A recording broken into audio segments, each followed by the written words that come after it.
Serali. Serali si. Mali. Namina majesu, namina majesu, Rabbi tu majesu. Nama. Rabbi serani majesu. Ada serani lagi. Tudo memperpada najis. Ada serani pun cuma bentar. Ada sera. Nagaan dagan ashamar kafune akkam jirtu kabajamtoota daawwattoota Horn Media kun qophii keenya gongommii torban dal tokko karaa Horn Media isin darbudha. Qophii kana irratti Oromoon ofiisaatti maal gongomu walitti maal gongoma akka biyyaatoo kan jedhu torban qabadee isin dhiyaana. Qophii kana qopheessuun hanga xumuraatti mosee waliin kan turu Allalisaa Dhaabaati. Egaa qophiin gongommii qorraa kun akkuma viidiyoo argaa jirtan kana godinaalee Oromiyaa garaa keessatti haala keessumaa waraanni mootummaa fi qaama mootummaa keessa immoo milishaa jedhee torbee lama of leenjii mootummaan leenjisee uummatatti bobbaasee bakkoota garaa keessatti qotee bulaa rakkisuu irratti kan xiyyeeffatu ta'a. Isinis daawwattoonni Horn Media amma xumura qophii kootti na waliin turan affeerraa kooti. Egaa akkuma viidiyoo irratti daawwachaa turtan kana egaa milishaan bakkoota garaa keessatti qotee bulaa leenjii jedhee bakkoota garaatti yeroo ajjeesaa jiruuf akkasumas immoo qeessaarraa fuudhee leenjii geessaa jiruuf bakkoota garaatti lubbuu qotee bultoota yeroo baasaa jiru mul'achaati jira. Ammas viidiyoon har'a bahe kun yookaan viidiyoon har'a nama kunoo viidiyoo irratti argaa jirtan kana jechuudha. Yeroo isaan qabanii humnaan rakkisanii leenjii jedhanii yeroo isaan rakkisaa turan ni mul'ata itti naannanii isayyuu yeroo isaan viidiyoo waraaban jechuudha. Kanaaf bakkoota garaa keessatti kun egaa kaameraan kan argitu waraabamee malee bakkoota garaatti kan kaameraa hin argine egaa bahama jira. Uummanni keessumaa qotee bultoonni amma mana isaaniif qeessaaniif qabeenya isaanirraa jiran dhala guddifachaa jiran bakkoota garaatti qaama mootummaatiin dararamaa jiru. Kun egaa kan raawwatame yookaan immoo kan ta'e godina Jimmaa keessatti jedhama. Leenjiin kun yookaan leenjii fedhanii kan isaan namicha kana rakkisanii keessumaa yeroo inni na ajjeesaa yeroo inni falmachaa jiru ni mul'ata keessumaa viidiyoo irratti akkuma argitan jechuudha.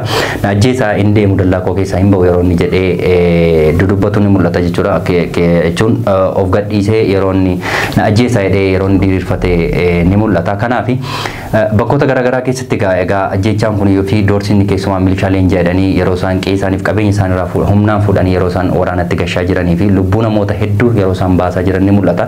Wanti kun egaa viidiyoo kanaan haa ta'u iyyuu malee irra deddeebiin bakkoota garaa keessatti raawwatamaa tureera. Ammas raawwatamaa jira. Gara fuulduraattis waan dhaabbatu hin fakkaatu. Kun egaa ergama mootummaarraa fudhatanii egaa bakkoota garaatti leenjii jedhanii torbee lama leenjisanii yeroo isaan Oromoo fi Oromoo wal ajjeesisaniif keessumaa nageenya Oromiyaa keessattii fi akkuma biyyaatti akka hin buuneef aarsaa guddaa kan kaffalu yookaan immoo kan hojjechaa jiru akka nageenya hin buuneef kan hojjechaa jiru qaama mootummaa amma aangoorra jiruu fi keessumaa immoo milishaa jedhee kan waamu bakkoota garaa keessatti aanaarraa sadarkaa godinaarraa aanaarraa sadarkaa gandaatti mootummaan bobbaasee uummanni qeessaaf qabeenya isaarra kan jiraanneef dhalasaa kan guddifanne kan gochaa jiru mootummaan aangoorra jiru jechuudha. Kanaaf jaarsi kun egaa raagaan har'a bahee kun egaa keessumaatii godina Jimmaatti wanti ta'e kun egaa viidiyoon har'aa jechuudha. Jaarsi kun yeroo inni dallaaqoo keessaan boode yeroo inni waadaa jiru kana keessatti sin ajjeesnu maaleedhanii yeroo isaan doorsisanii fi akkasuma immoo dirqama leenji'uu qabda yeroo isaan jedhanii dubbatan ni mul'ata. Egaa as keessatti egaa kanan kaasuu barbaadu egaa inni kaan isa kaanii namni tokko dirqamaan leenjii fudhatee mootummaaf loluu miti haadhasaaf abbaasaaf iyyuu loluu hin danda'u. Kanaaf dirqamaan mootummaan kun akkas godhee qotee bulaa rakkisee akkasumatti immoo warra didee immoo ajjeesuun kun immoo dhuguma biyya kanaaf nagaa buusaa kan jedhu kun waan nama gaafachiisa. Kanaaf bakkoota garaatti egaa kan kaameraan hin argine baay'eetu jira waan ta'eef gidaara har'aa fi jaarsa umurii waggaa 60 olii yeroo isaan har'aa leenjii jedhanii yeroo isaan mana isaatii baasanii bakkeetti rakkisan ni mul'ata. Kanaafuu wanti kun egaa wanti amma ta'aa jiru dhuguma jaarsi kun egaa leenjii dhuguma lolaa kan jedhus wal nama gaafachiisa. Umurii kanatti egaa jaarsi kun dhuguma kilaashii baatee dhuguma immoo mootummaa kanaaf ergame otoo ta'ee sadarkaa kanatti jaarsi kun kabajamee qeessaaf qabeenya isaarra jiraata malee akka kanaatti ijoollee karaarraa milishaa abdii kutattee walitti qabanii likiskisii fayyuma mootummaan amma leenjii uummatatti bobbaase. Kanaaf wanti mootummaan nama abdii kutate karaarraa walitti qabee bobbaase uummatatti bobbaase uummata rakkisiisaa jiru kun fala argachuu danda'a. Nageenyi kun immoo akkasumatti otoo itti fufee wanti kun yoo itti fufe akkasumatti uummanni yoo akkasitti rakkifamaa akkasumatti doorsifamaa akkasumatti dhiitamaa kabalama ta'e nageenya Oromiyaa keessatti akka dhufuuf mootummaan kun hojjechaa jira kan jedhu wal nama gaafachiisa.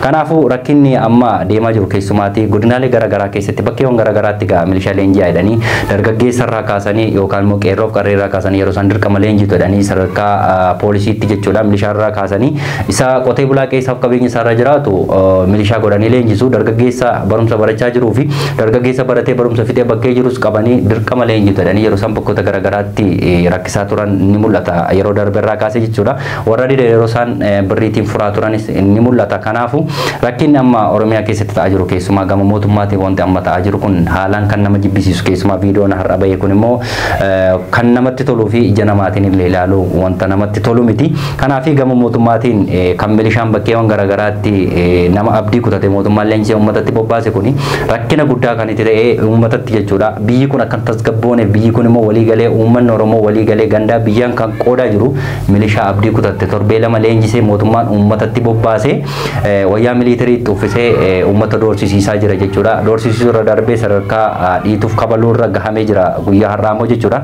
Kanaaf wanti kun tasgabbiitiin mootummaanis ta'e qaamni Oromoof quuqame otoo gadi taa'ee ilaalamee gaariidha.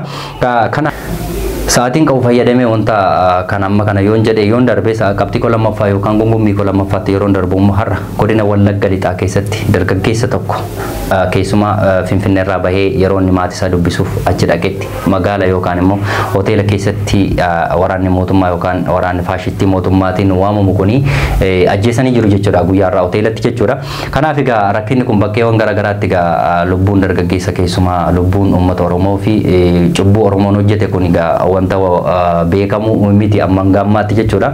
Ta'ee dhiibbaan kunii fi rakkinni kun egaa uummatuma Oromoo irra gahaa kan jedhuu fi dhaabbiin duuti uummata Oromoo kun dhaabachuu diduumsaa kun wanta ulfaatudha. Kanaaf egaa guyyaa irraa dargaggeessi tokko keessumaa jiraata Wallagga Lixaa kan ta'e jechuudha. Ana sibuudha jechuudha. Qabxii koo lammaffaatti yeroon darbu egaa dargaggeessa tokko har'a godina Wallagga Lixaatti ajjeesanii jiru jechuudha. Mandiitti dargaggeessi kun egaa Finfinneedha kan inni jiraatu maatii isaa dubbisuuf yookaan ayyaana waggaa fidhe yeroo inni bakka sana deeme isaan immoo qaama mootummaa yookaan immoo waraana mootummaa jedhee kan of waamuudha lubbuun san kan darbe jechuudha. Hoteela Jinusus jedhamuttidha lubbuun dargaggeessa kana rasaasaan kan rukutamee lubbuun isaa darbe. Egaa qaama mootummaa yookaan immoo warra mootummaa kanaaf hojjenna jedhanii poolisiidha jechuudha. Kan ajjeese hoteelatti Daawiti Haayiluu jedhama jechuudha. Mucaan kun hojii artii hojjeta keessumaa giddu gala aadaa Oromootti nama kabajamaa fi nama naamusa guddaa qabuu fi nama dhageettii guddaa qabudha jechuudha. Dargaggeessi kun kan egaa ilaalanii natti fakkaata ka guyyaa har'aa waraanni mootummaa Wallagga Lixaa mandiitti rukutanii jiru jechuudha. Ajjeesanii immoo akka ofiin ajjeenye tokkotti yeroo isaan dubbii jijjiiranii keessumaa bakkeewwan garaagaraatti uummata achi jiraatu sanaa fi uummata birmachuuf bahe sana yeroo isaan rakkisanii fi isa kan reebanis ni mul'ata. Kanaaf gama mootummaatiin wanti amma lubbuu namarratti xiyyeeffatee leenji'ee baheeru jira jechuun ni danda'ama. Kanaaf dargaggeessi kun egaa dargaggeessa ol adeemaa fi dargaggeessa naamusa guddaa qabuu fi dargaggeessa siyaasa kamiirraayyuu bilisa ta'e maatii isaa dubbisuu fi haadha isaa fi abbaa isaa dubbisuu fi akkasumas ayyaana waggaa kabajuuf yeroo inni maatii isaa bira deemu lubbuun kun mucaan dargaggeessi Daawiti Haayiluu kun har'a lubbuun isaa darbeera qaama mootummaatiin jechuudha.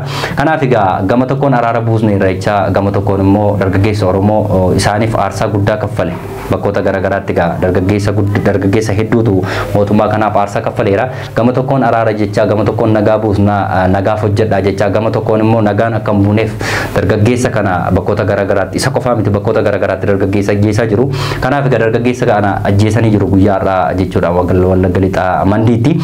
Wanti kun egaa ammas waan dhaabbatu gara fuulduraatti illee waan dhaabbatuun fakkaatu dargaggeessa nagaa fi siyaasa kamirraa yoo hojii artii hojjetuu fi sadarkaan barumsa isaallee siyaasa hojirraan kan waliin ilaallanne hojii artii hojjechuun gaa siyaasa miti. Artistoota baay'ee garuu akkasuma rakkisanii akkasumas immoo siyaasa hojjetanii sirbitanii jedhanii bakkoota garaagaraatti yeroo kanaan durarraa kaasee ajjeesaa turuunsaa garuu ni yaadatama. Har'as gaa sababii guddaatiin sobanii jedhanii dargaggeessi kun Finfinnee too jiraatu maatii isaa dubbisuuf biyya yoo gale achitti lubbuunsaa maatii biratti lubbuunsaa darbeera jechuudha. Haadhaaf abbaa isaa biratti egaa qaamni mootummaa kun egaa haadhaaf abbaa biratti lubbuu dargaggeessa kanaa guyyaa irraa hoteelatti ajjeesanii jiru jechuudha. Maalumaafuu gama mootummaatiin araara buusna yookaan immoo dargaggeessa irraa kaasee maatii hundumaa qaamni hundumtuu araaraaf hojjetu yookaan immoo nagaaf hojjetu jedhanii gama tokkoon sobanii araara labsaa gama tokkoon immoo uummanni Oromoo nagaa fi tasgabbiitiin qeessaaf qabeenya isaa akka irra hin jiraanneef guyyaa irraa dargaggeessa kana maatii isaa fuulduratti Daawit Haayiluu Gammachuu lubbuusaa magaalaa Wallagga Lixaa mandiitti ajjeesanii jiru jechuudha. Kanaaf maatii isaaf hiriyoota isaa hundumaaf jajjabina hawwina. Maalumaafuu gungummii qorraa qabxii tokkoffaan bakkoota garaagaraa keessatti viidiyoo amma argaa turtan kana keessatti milishaan bakkoota garaagaraatti milishaan abdii kutate uummata Oromoo fi qotee bulaa qeessaaf qabeenya isaa jirarra jiraatu leenji jedhanii bakkoota garaagaraatti uummata rakkisanii jiru. Dargaggeessa umurii waggaa 60 olii yeroo isaanirra dhiitaniif qabalanii akkasumas immoo qeefii qabeenya isaarraa kaasanii dirqamatti leenji ta'edhanii yeroo isaan rakkisan ni mul'ata. Qabxiin lammaffaan immoo Daawit Haayiluu Gammachuu guyyaa har'aa magaalaa Finfinnee irraa maatii isaa dubbisuuf Wallagga Lixaa yookaan immoo ayyaana waggaa kabajuuf yeroo deeme sana keessatti har'a lubbuusaa waraana mootummaatiin darbee jira jechuudha. Wanti amma gama mootummaatiin deemaa jiruu fi wanti biyya keenya keessatti amma deemaa jiru kun waan nama gaafachiisa yookaan immoo yaaddoo keessa nama gasha. Maalumaafuu gungummiin qorraa kan hanga ammaatti daawwataa turtan ture. Qophii kana qopheessuun immoo hanga xumuraatti si waliin kan ture Lalisaa Dhabaati. Qophii gungummii biraan hanga walitti deebinutti immoo qophiilee Horni Miidiyaa waliin immoo turtii gaarii qabaadha.